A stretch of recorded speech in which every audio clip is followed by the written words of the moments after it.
I am here with Sean Byrne, aka Modern Mythos Media. The man is a mogul. That's a lot of M words. I'm going to stop with the alliteration. Sean, you were last on. We were talking about the Penguin, which was, I wouldn't call it like a sleeper hit. It was just an out and out hit for Max a few months ago. And I did catch up. I didn't like it, but we had it out, and you defended it extremely well. And I think you're in the majority. Welcome back. How have you been? And today we're talking about a very different show, Severance, and I'd love to know. You just caught up with it. How are you feeling about it? Yeah, stoked to be back. Thanks for having me on again. That Penguin Batman conversation was some of the most fun I've had talking about that stuff in a while, so I appreciate it. This show, it has been on my radar for so long, obviously. Everyone talks about it whenever everyone's like, what's the best show of recent memory? This is always on everyone's list, at the top of the list normally. I Mm. just, for whatever reason, I haven't had Apple Plus, so I haven't dove into it yet. There's a lot of shows that I need to watch on that platform, apparently. But this one was one that had my eye for a while. And when you hit me up about potentially, talking about the series, I was like, this is a great push to get in. And holy shit, were you right? Because that was one of my favorite seasons of television ever. Amazing. So this is Um, a revelation to me, to be yeah, honest. I kind of earmarked you for this show, even though you hadn't watched it yet. I just figured this would really get you going. The theories, the puzzle box, style of it, the exciting characters, just the mysteries. There's so many of them.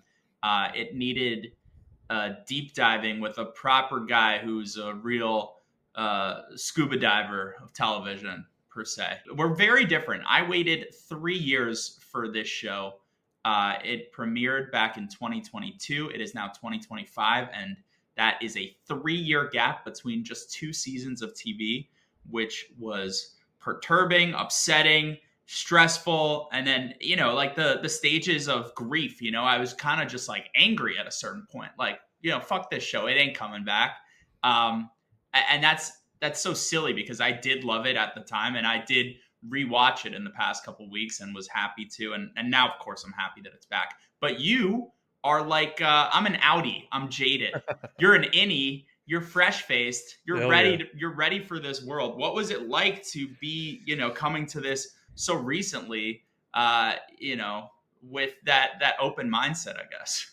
Dude, I have no idea how you guys waited 3 fucking years for this show. Like, to be flat out honest with you, that finale like floored me. Maybe one of my favorite finales of television ever. And I'm trying Right. not to be, so in the moment, but like genuinely, that was like a holy shit finale. Yeah. And I can't like 3 years ago, I've gotten married. My wife is pregnant. I've had three different jobs since then. I've gotten laid off from a job. I started TikTok journey. Like 3 years is a crazy amount of time, and we know, with the strikes and there's a lot going on and COVID Right. and all of these things. But 3 years is nuts, and getting to experience this now, and then season two coming in is really awesome. And I'm sure the wait to season three will be painful, but hopefully it's not a 3 year wait this time. Hopefully not. So let's dive into season one, and we will have spoilers for season one. And then when we get to it, the first episode of season two, we're going to be recapping this show weekly. I don't know if we're going to dive as deep every week, but we will see how the listeners like it, if this show is picking up steam. But I certainly feel that it is the water cooler show of the moment. There's nothing else on, and this is of very high quality. So that those two things combining makes sense for this to be the show of the moment. But back to season one, I guess you just watched it. I did too. But what to you makes the series so successful? I think you nailed it earlier with the mystery box or the puzzle box, whatever you want to call it. That for me is like, especially when you have a weekly release show and it's like prime television, that, premiere, that they take such care with it. I think that is important to get people talking each week. And I think a lot of shows recently have been more movies in episodic format than been TV shows. And so, like, a lot of these episodes kind of just feel like you're waiting to get somewhere. And with Severance, it feels like every episode you're getting somewhere. Mm, And maybe you get somewhere and then it opens up 10 more boxes for you to be like, what the hell is going on? right, right. But I love that. It's like, hey, well, you'll understand what this is, but here's 10 more mysteries for you to think about for next week. And I think something like that, even in a binge that I just did, Hmm. is important because I was like, every episode, I was like, oh my God, I need to watch the next. And then watching the first episode of season 2, I felt the same exact way. So I think that is very important, and they do it well. Yeah, And you get the idea that not anything in this show, a prop, a lighting choice, where someone is placed on set, nothing is by accident, yeah, and totally. that is so obvious from like, like no action here. Like you could dissect this and it's not like bullshit dissecting. It's not like you're going too deep into it for theories or nonsense. Like there's substantial things here that are happening.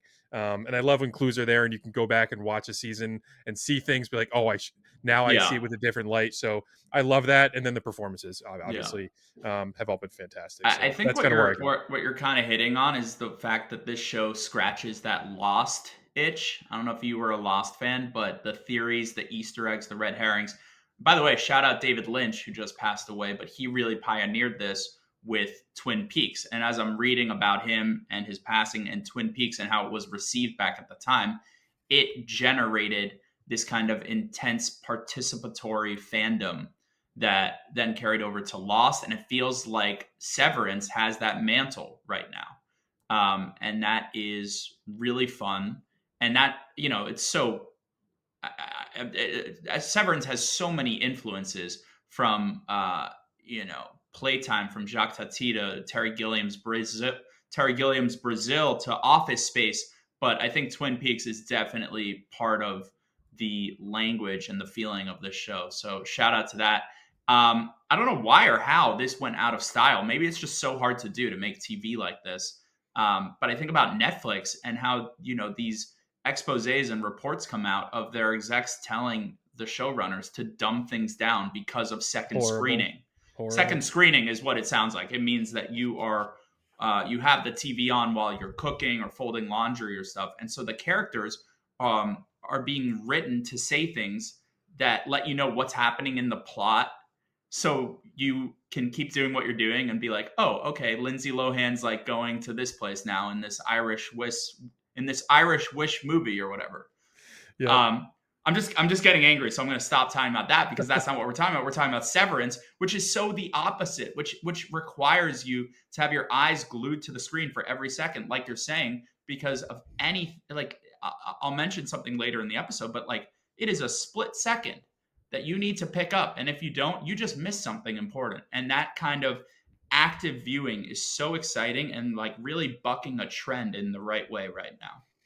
Agreed. And then, I think what makes the series so successful to me additionally is it's kind of a wishy-washy term, but I'll go into the specifics of it. But like unified artistic vision. Now, what does that mean? Like the look of this is dynamite. The production design is like retro futurist. It's considered. It's creative. Jeremy Hindle is the production designer. He's just like a mastermind. The performances, like you're saying, are all aligned. Everyone's literally on the same page, understanding the assignment. And the direction is assured and unique. Ben Stiller is kind of the creative force behind this. He is the director, but he's also the producer, and he's really involved. And he's a really damn good director. And these movies that we think are just like funny comedies of the 90s and 2000s, like Zoolander, Cable Guy, Tropic Thunder, Walter Mitty, go watch these movies. They're better directed than like most things you'll see today. And he's extremely underrated in that sense. I think he's getting a proper shine now because of how good this show looks. And then the story, and we can't discredit it, from Dan Erickson, first time screenwriter. Like I said, it's kind of a sci fi twist on Office Space. And that's just money in the bank. Like, he cracked the code of something. Uh, it's just a very watchable show, and it's bold in the way that not much on not and it's bold in the way that not much else on TV is like. You watch Severance compared to what else you're watching, you're like, whoa, like it jumps off the screen at you that this is something different. This is something worth paying attention to. So as we mentioned, we had to wait Sean didn't. I had to wait a long time for the release of this. The first season kicked off in February 2022. Second season coming to us right now, January 16th. The first episode of the new season came out. Why the delay? It started filming back in October 2022, the second season, but then the WGA writer strike led to delay number one. And then the actor strike led to delay number two. They didn't finish shooting till April 2024. And those strikes are debilitating and upsetting and sad. And you know, some things worked out in the resolution of them and others didn't. But there's more to the story, as there is with Severance always. There were rumors of backstage drama, major fighting between the show's creator Dan Erickson and a veteran showrunner Mark Friedman, who was brought on to kind of shepherd the thing, which happens a lot when there's a new rookie screenwriter who's got a great idea. Sometimes like a bigger, older head will come in to kind of make sure they're staying online and on top of things. And, you know, just in the way I describe it, you can see how that could be a friction-full, you know, relationship. For sure. And then there were reports of a ballooning budget with episodes costing north of $20 million per episode. So that would put the second season at around $200 million, perhaps more. And then you can take this either which way, but they're the worst kept secret in Hollywood is that Ben Stiller is a demanding perfectionist and sometimes hard to work with or for. And I'm always giving credit to the creative in that sense, because I feel like they are a perfectionist in the pursuit of the art being as good as possible. But, you know, that doesn't refute them being hard to work with, you know? So what do you think about when I tell you all those, like, you know, those little dramas in addition to the strikes? Do those make sense? Or are you surprised to hear any of that? Yeah, I think I mean, so much of Hollywood was delayed, obviously. So I think a delay should have been expected by a lot of people. I know some of the more casual fans who aren't, you know, into the scene as much as we are don't understand how all of that works. So I would have expected a delay. I had heard some of the behind the scenes stuff that just kind of sparked some old, like, you know, tweets and stuff I had seen when Mm-hmm. I'm sure that stuff was hot in the press. But I do think that I'm normally on the side of the creatives, as you said, but it does seem to get to a point where it's like, how long is too long? And I'm kind of doing that right now with Matt Reeves' The Batman Part Two. You know, like you Right, see these right. things, and you know, there's always these things behind the scenes that we will never know about. Conversations, you know, who's holding what over people's heads, and with deadlines and whatever. But it does get frustrating to a point. And to me, I think 3 years is kind of that threshold. Like, Mm. I don't know. Stranger Things is doing the same thing. Like I know they kind of Mm-hmm. similar delays, and I'm someone I'll wait, but the 3 year mark is like, man, I was a different person 3 years ago. So I hope I still like the show when it comes out, and we'll see. I think retention is a big sign of that. So Yeah. they'll take over the world. Again, I'm sure. We've seen a lot of the cool marketing they've done. Mm-hmm. It Mm-hmm. seems like they probably know 3 years was a lot. So I imagine that they'll push through that Yeah. barrier. But I mean, I had that for a little later, but let's just talk about that marketing stunt in Grand Central Terminal in New York City. This glass box popped up one morning, and in it were the Severance computers and the Lumon workers. So Adam Scott, Britt Lauer, Zach Cherry were in there working away. I think Tremel Tillman and Patricia Arquette joined them yep. at some point. Um, and Apple, like infamously, is so bad. I mean, they're amazing at marketing their products, but they're terrible at marketing their TV shows.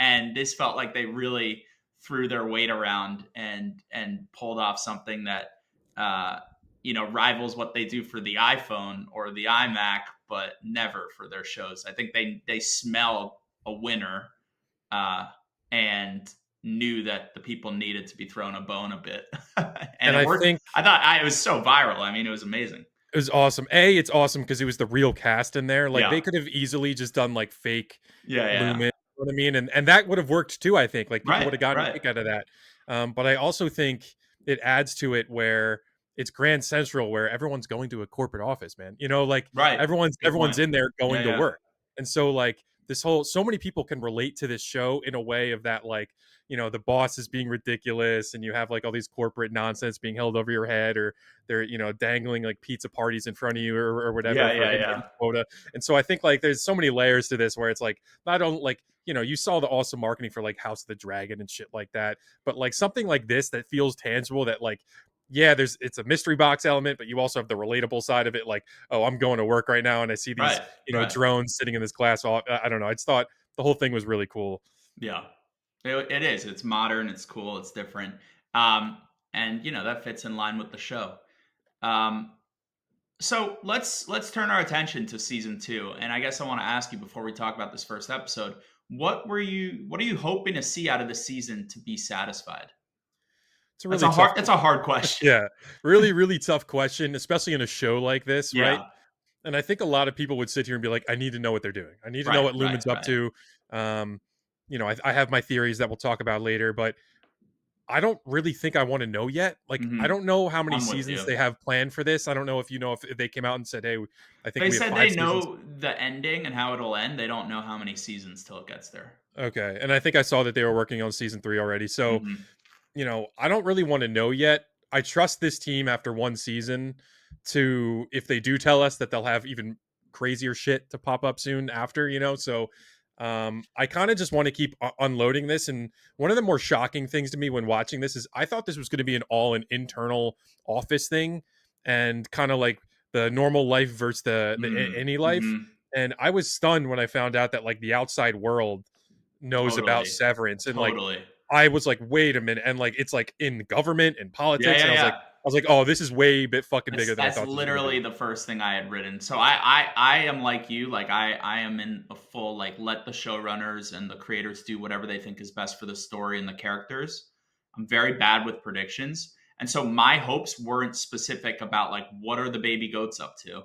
But they're more continuations of season one, especially what is the meaning of Lumen in the broader world, in Yep. that conspiracy with the senator and his wife Gabrielle.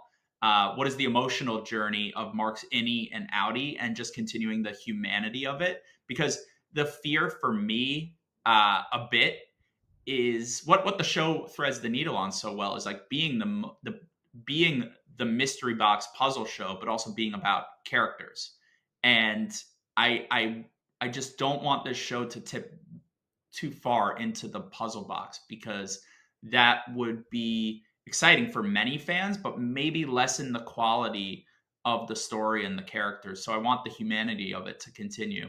And then I was kind of just hoping for season two for some fun, strange new faces and characters, because that's always exciting. Yep. And I think we're getting that. So let's head into season two, episode one. The title of the episode is called "Hello, Miss Cobel," directed by Ben Stiller. Here's a very quick recap. Mark wakes up on the severed floor to find his team replaced, and learns it's been 5 months since the Macrodat uprising, which Lumen claims led to Severance reforms.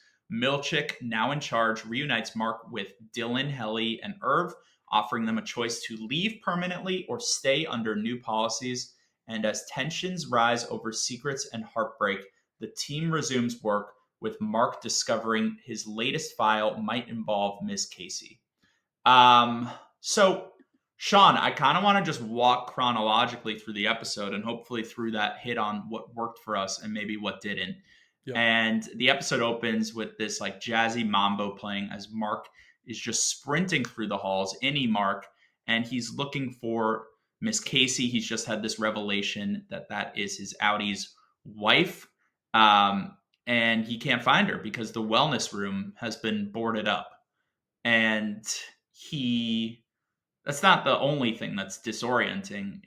Additionally, he comes to his macro data refining room and finds some new refiners there. So already you're just like really, you knew you would be on shaky ground starting this, but this is very shaky, especially when you're kind of hoping for a direct continuation of the finale. But this is so different from that. It's a real lowering of the temperature, which in terms of story and plot and like stretching out the mystery is good, but in terms of satisfaction, I was extremely dissatisfied. But so is the character. And I think it's very deliberate that you're starting off in this place. How'd you feel, especially on that on ramp of the finale of last season, to kind of slowing it down, lowering the temperature here at the start of this episode? I think it's necessary. At the start of a season, you can't peak and just be like, okay, here's exactly what's happening. You know what I mean? Like Yeah. we I would have loved to have seen a little bit of maybe what happens to his Audi self when they pop back in, but I think it's necessary to focus on him in that moment in the innie and kind of just settle us in for a second. It's just like, all right, you just had this crazy rush. We can't keep that high forever. Maybe a lesser show would try to keep building on that high, but they're Mm. going to be like, hey, we're going to go back to baseline. We know you guys are craving this. Hmm. But like I was saying earlier, here's 10 more mysteries. The wellness is gone. Everything looks a little bit differently. He kind of looks a little confused. You get this man in a black suit kind of lingering behind him and like hides off in a corner as he's like running through the hallways. Like there's some weird stuff going on to me. And then you see the new employees sitting in there. So I liked it. I was like, all right, we're settling back in for a new season. And I trust them that they will peak the energy when they need to. Right. No, that's cool of you and more charitable. And I think it's more that way because I no, just came off you're the right. finale. I'm wrong. You're right. But I just was like, damn, like wow, we're I really. wasn't waiting for 3 years for that though. You know what I mean? So it's like Yeah, I was waiting for yeah. 24 hours. That's So I was that's a I good was point. it wasn't like a oh my god, 3 year wait. I need to know what happened. It was like a 24-hour wait. I still need to know what happened, but like Right. I'm gonna know hopefully in a couple weeks maybe. Right. So I was more accepting. So Miss Cobell's been fired for her malpractice in the previous season, and Milchick's been elevated, and it's gonna be fun to see Tremel Tillman and Milchick as the boss, and he's already kind of realizing some of the bureaucratic red tape and issues he's having with the smallest things, like Yeah. getting the name changed on his computer from Cobell to Milchick, which is He's so unbelievable, by it's the so way. funny and humanizing that like pisses him off, you know. So Yep. he's such a cipher. He's got that beautiful big smile, but then can just do the meanest shit to his employees. So it'll be really interesting to see his elevation. And he's got an underling. Old Mr. Milchick is now Miss Huang, who is like a 12-year-old child. It's actually an 18-year-old actress, but man, does she look very small. And she reminds Mark, they're playing the ball game, the hello icebreaker. And he's trying to um, maybe like get her onto his side or just like ingratiate himself early, because he does continue to have that revolutionary spirit of like he his plan is still to find Miss Casey to take down Lumon, but I think he's trying to play within the rules a little bit. And he's smiling to her, and she reminds him very chillingly that she is a supervisor, not a friend. And this girl, watch out for her. She's got a chilly, scary thing going on, Yep. and I'm sure why is a kid working at Lumon? Will we ever find out? I don't know, but watch that space for sure. Yeah, she was creepy, and that exchange between them lingered so long. Like Yeah, his smile, and it kind of relates back to that like, can you find kindness in your eyes conversation he yeah, had yeah, yeah. in the first season with Milchick, and so like him just sitting there and you seeing him like change his expression to like he wants so badly to explode on this child, but he's just like I agree. He's like I have to play the game again. Right, We have to hit reset. right. We're going from level one now. Let's rebuild this and see what we could do. Yeah. And should note that like one of the main things being touted by Lumen and by Milchick are the reforms. And this if season 1 is like such an obvious satire of just like the mind-numbing silliness of a corporate job, this is now satirizing how these companies that might have sexual harassers or business and labor malpractice paper over that with reforms that could be as dumb as new snacks or as we see later in the episode, like they've added a mirror funhouse room and pineapple bobbing, like the dumbest shit that you were saying, like the pizza party that kind of mollifies workers. It's the same kind of thing. And so Yep. they could just talk about reforms, till the cows come home, but like it means nothing. Lumen is still as evil as ever before, maybe more so, um, Agreed. with a smile now. Agreed. I also think that tying into that where they were like, "Oh, it's been 5 months." Um, they kind of dropped that in. I think that might be a little spooky. Like, there's a Yeah, lot of that could these things totally going be on. not true. Milchick shows this newspaper to Mark where he's like getting a hero's welcome on a Yeah. parade that his revolution worked. Like, I didn't believe that for 1 second, and I don't think Yeah. Mark does either. So that's good. But Agreed. it's pretty funny. Um, so Mark is pretty dissatisfied with this new team. He wants his old team back, and he asks for it 3 times, and that's relates to in the first season. If you ask out 3 times, you are allowed out. And I don't know if that's the only reason why Milchick brings them back together. It seems like a larger plan, right? And so Mark, Helly, Irv, and Dylan are reunited. And even though these are under bad auspices of like evil Lumen, you can't help but feel really happy to see the team back together. And I think that's part of the point, that like uh, they should be fighting the system, but there's a certain aspect of it just feels good to see the team back. And that's kind of the story of labor. Like, as shitty as it is, you might have the right friends or a romantic interest, and that could be the draw. And I think it's playing on that a little bit. I agree, and I think that there's definitely something darker at hand, as we've come to learn with the show. In getting them back, Mark might be like, "Oh, it's great that we have everyone," and they listen to him. And I think on it could be a couple angles for why they did that. They might just be good at their job, because I know the other Mark that they bring in before they change teams out, like he said, oh, his old team never hit quotas. So I think that might be something interesting, that this team actually accomplished quota. So maybe Lumen values that. And I also think that they're trying to present this illusion of privacy Mm-hmm. and individuality, and they're trying to act like this reform is something real. But I think it's all a ploy to maybe figure out what else is going on Right. with these innies. So that is really apparent in this PSA video that Milchick shows the team in. Ridiculous, by the Maybe way, my ridiculous. highlight of the episode. It's this claymation scene with this talking Lumen building, again, touting the reforms. Very much reminded me of Mr. DNA from Jurassic Park. And it's very funny. It's very creepy. It's very strange.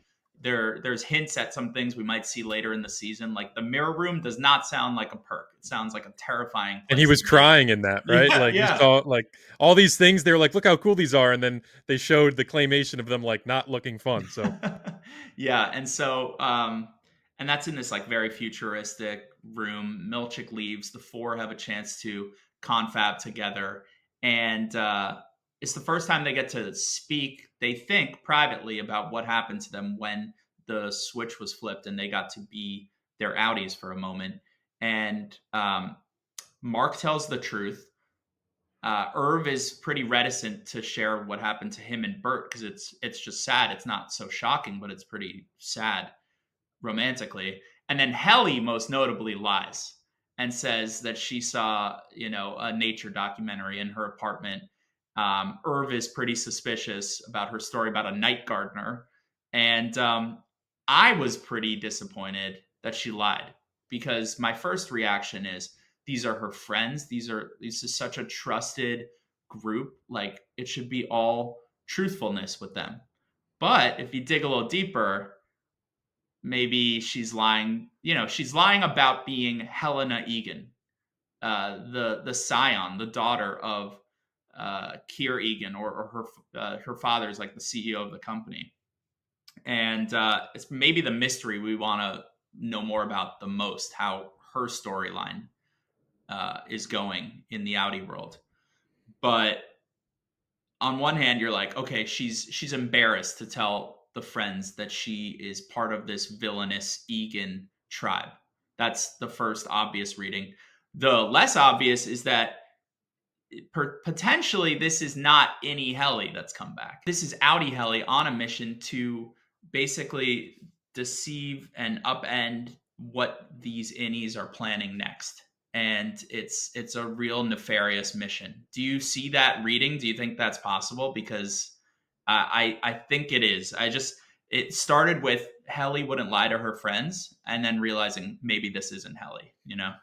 I think they're walking that line really well, because they're really good creators, and I think they know that this is going to be a great mystery box to open.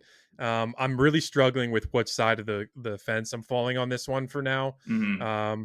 because there is, to me, when she first starts lying, my initial thought was, oh, she is so embarrassed about who she is, and she doesn't want her only friends Right. she's ever known Right. to hate her. They're all learning to be human. They don't know what any of this really means yet. So I think that's kind of the potentially what it might be. But then there's so many of these other little hints, man, where it's like, they I think the obvious one is like they show. I think it was Mark, maybe, or Milchek easily shut off his computer without looking. They show her, she like can't find the switch, Right. right? Where Right. And if you're that's what I'm doing that, saying. That like one yes. second shot that you really got to pay attention to. And that's Uh, obvious to me. It's like you're doing that every day, and like there's no outside world. You come in, like you wake right. up in this office, you go to your desk, you hit that. Like I'm sitting here, I'm looking at the screen. I could go turn off my computer right now without looking. So I think that's pretty obvious. There's some little stuff in there where I think it's great writing, where it's like, oh, she says like, oh, well, who knows if Miss Casey's even alive or if she's even here. And to me, that could go either she's embarrassed because she likes Mark and she right. wants Right. she's prodding to see if Mark really like wants to explore like where his mind's at, right? And then the other side is, oh, she's actually like just trying to throw him off the scent a little bit, or like trying to Yep. figure out this. I don't know. So there's some really interesting stuff there, and I think it's written really well. And it's Where acted both really both well by Britt agree. Lauer. Yeah, so I love that, and I think it's going to be a key point, obviously, moving forward. Yeah. Milchik says that they have till the end of the day, they can decide they could go back out of Lumen. And someone who wants to do this maybe is Irv. He's just very depressed at the moment.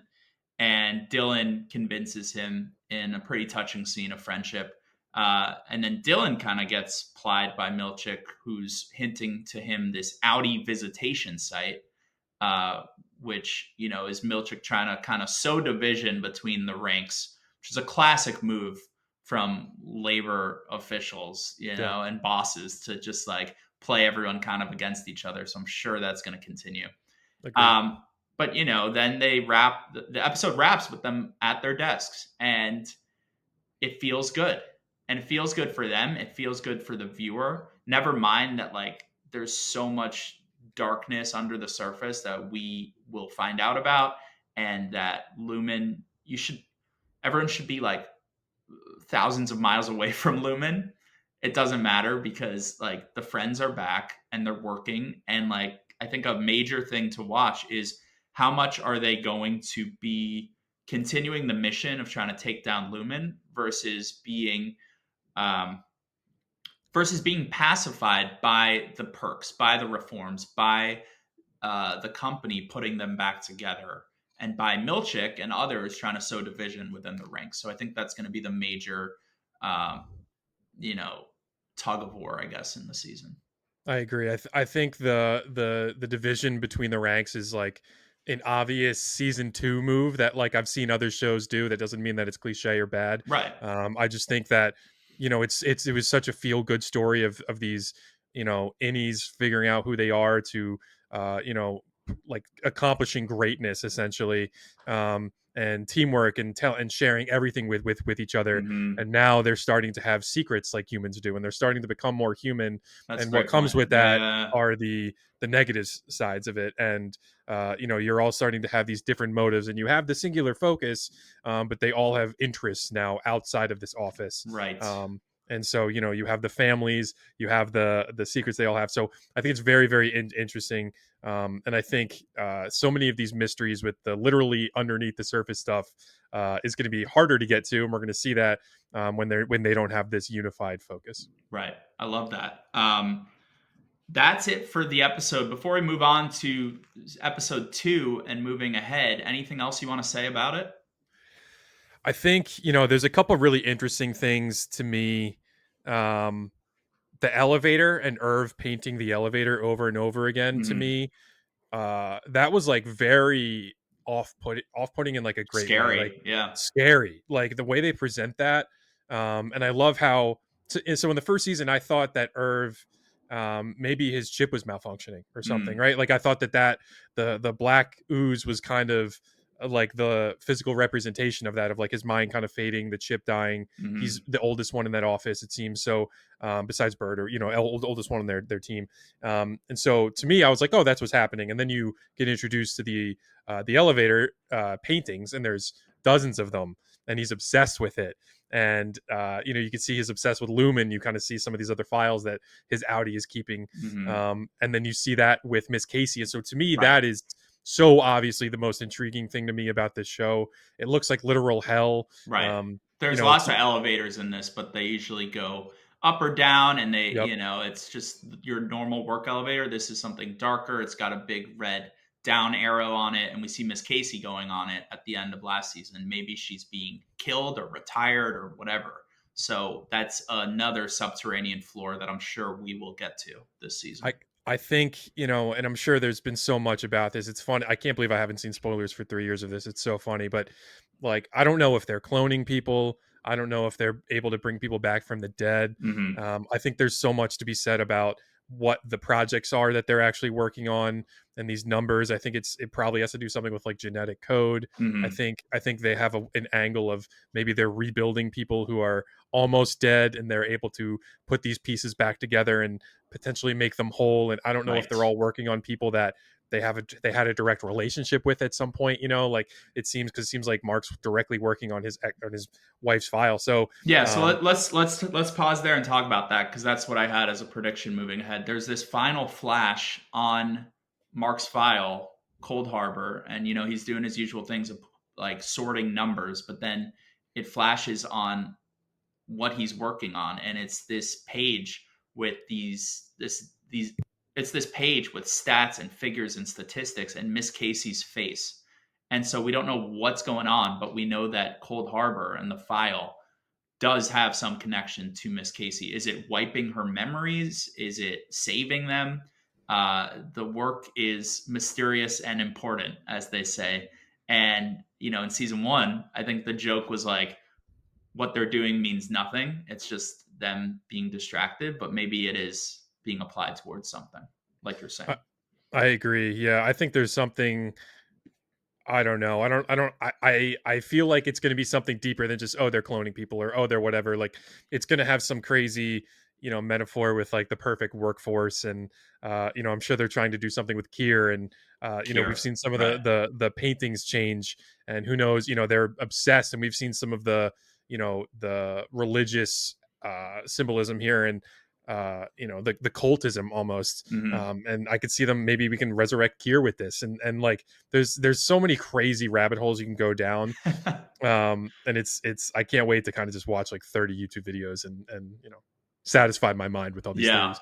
So I don't know if you did, but I didn't watch the preview for the weeks ahead. I did not. We both have the screeners, but we're choosing to watch this weekly because it's more fun like that. But there are a few things that obviously we need to see coming up. First of all, Miss Cobel, where is she? What she's up to? I Yep. think Patricia Arquette's so amazing in the show and just like transfixing whenever she's on screen. Milchick's expanding role, we mentioned that. Where's Rickon? I need to see my boy Rickon. I love Some that, some of man. my It's so funny. some of the funniest moments in season one, Yep. I think, is the episode where his like aphorisms and sayings are just being monologued, and they are just the dumbest, smart, idiotic things you've ever Yeah. heard. That His like voice is amazing, by the it's way. Like he's it's so good. perfect for that character. Yeah, And it's it's so amazing. funny that he's such a weirdo loser, but then the innies find his book and suddenly it's the Bible to them. It's just Yep. hysterical. And then you mentioned it, but the black hallway in Irv's painting, we're gonna, I'm sure, get closer and closer to figuring out what that means. Sean, with that, we've covered Severance season one. We caught that back up. We now just discussed Severance season two, episode one, and it was a great time with you. Thank you very Hell yeah. much. Any last words you want to say? Last words, I want to shout out the cameo king Keanu Reeves for voicing the building in Wow. the video that they're Is shown. that is that his voice? If it's not, I bet my mortgage on my house on it, bro. Wow, I There's gotta, I gotta gotta, be. re, I gotta re-listen to that. You know, it was Ben Stiller voicing Kier in the little animation in the first season when See, I didn't even pick up on that. when she finishes her file. So that would make Love it. sense. I gotta listen to that again. That's amazing. It's great. There's so many of these little things, as I was saying earlier, and Yeah, you were go saying everyone, listeners, go rewatch the claymation scene because it is just like, who's doing that on TV it's right like now? Heat Miser stuff, man. It's like from Exactly, 1950s or 60s, exactly. whenever that stuff came out. Um, Great stuff. Thank you, Sean. Hell See you yeah. next week. Checking Excited, back man. into Lumen.